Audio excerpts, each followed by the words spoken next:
ఈరోజు మెంతి కూర కూడా వేసుకుంటున్నాం.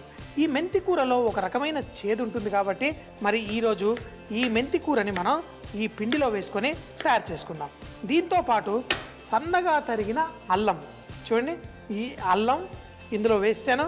అలాగే మెంతి కూరని కూడా ఇందులో వేసేసి రెడీ చేసేసుకున్నాను. ఇప్పుడు మనం దోశలు వేసేసుకుందాం. అది కూడా రవ్వ సింపుల్ ఇన్స్టెంట్ దోశ. అన్ని దోశల కంటే మన ఆనియన్ వేస్తే ఈ ఆనియన్ కొంచెం అంతా బ్రౌన్ కలర్ వచ్చి మన ఆనియన్ రవ్వ దోశ భలే టేస్టీగా తయారైపోతుంది. ఇప్పుడు మన ఈ మెంతి కూర దీన్ని కలిపేసుకొని ఇప్పుడు మన దోశ వేసేసుకున్నాం. చూడండి, ఇలా వేసుకున్నప్పుడు చక్కగా ఇది చిల్లుల్లా తయారవుతుంది. మీరు కావాలంటే కొంచెం పల్చగా చేసి కూడా వేసుకోవచ్చు ఇలా. అయితే ఈ దోశ మనకి చక్కగా తీసినప్పుడు పర్ఫెక్ట్గా కరకరలాడుతూ బ్రహ్మాండంగా వస్తుంది.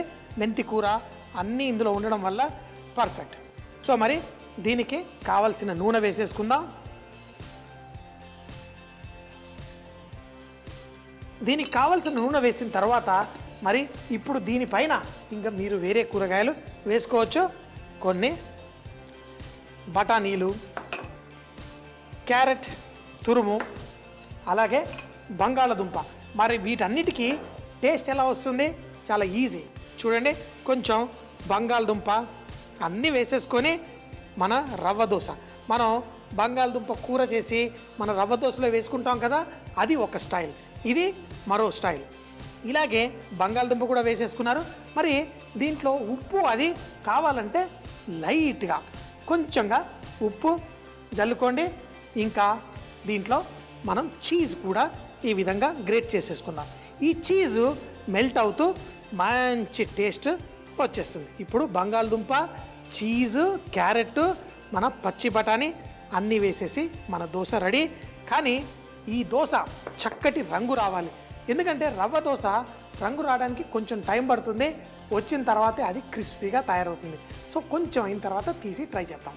ఇలా చక్కగా అన్నీ వేసుకొని మన దోశ రెడీ అయిపోతుంది. దీన్ని సగంగా ఫోల్డ్ చేసుకోవచ్చు. మనం అనుకున్నట్టుగా ఇలా మంచి పాకెట్ లాగా కూడా మనం చేసుకోవచ్చు. చూడండి, అయితే మీకు ఇందులో ఎన్ని రకాలంటే అన్ని రకాలు చేసుకోవచ్చు. మంచిగా చీజు అన్నీ ఉన్నాయి. ఇప్పుడు ఒక సైడ్ మనం ఫోల్డ్ చేయకుండా ఇలా కావాలంటే ఫోల్డ్ చేయొచ్చు, లేకపోతే ఇలాగే తీసుకొని మనం వేసేసుకుందాం. చూడండి, మన రవ్వ దోశ రెడీ. చక్కగా చీజు, బంగాళదుంప, బఠానీ, మెంతి కూర అన్నీ పర్ఫెక్ట్గా ఉండి మన రవ్వ దోశ రెడీ. మరి ఇంకో రవ్వ దోశ వేసుకుందాం. కొంచెం బాగా క్రిస్పీగా కావాలి అనుకుంటే దానికి కూడా ఒక టెక్నిక్ ఉంది. దీన్ని ఈ నీళ్ళని కొంచెం పల్చగా వేసుకుంటే మనకి జాలీగా ఎక్కువగా వస్తుంది. చూడండి, ఈ విధంగా ఈ మెంతి కూర ఉండడం వల్ల దీని రుచి మరింత పెరిగిపోతుంది. ఇప్పుడు నూనె వేసి తర్వాత దీన్ని లైట్గా స్క్రేప్ చేసేసుకుందాం. ఇలా నూనె వేసేయండి లైట్గా. తర్వాత దీన్ని కొంచెం కుక్ అయిన తర్వాత దాన్ని ఈవెన్గా చేసుకోవచ్చు. అమ్మా, అలాంటి వాళ్ళది నిజమైన ప్రేమ కాదు, అది వ్యామోహం. ఎగ్జాక్ట్లీ చిన్నత్త, నిజంగా ప్రేమించుకున్న వాళ్ళు అలా చేయరు. ఎంత మనసు విరిగిపోతే కన్న కూతుర్ని పట్టుకొని మా దృష్టిలో చచ్చిపోయా ఉంటుందా తల్లి? అది సరే అమ్మా, తన కూతురుతో తన మాట అనేటప్పుడు ఆమె మాటల్లో వ్యథ, కళ్ళల్లో బాధ గమనించావమ్మా? పెద్దబాబుకు బర్త్డే విషెస్ చెప్పు కూడా వెళ్ళాం కదా. ఊరికే ఎలా కాలిపోతుంది? మంట పెడితేనో పడితేనో తగలబడుతుంది.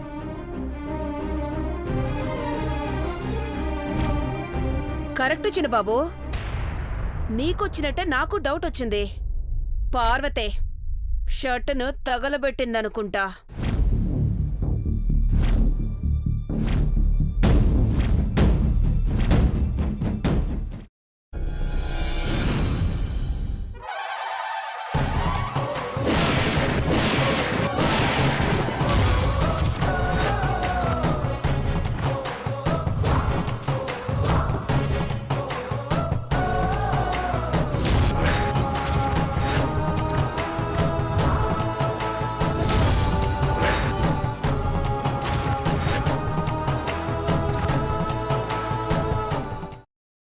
పెట్టుకున్న తర్వాత పొట్టు తీసేసి చాప్ చేసి పక్కన పెట్టుకోవాలి.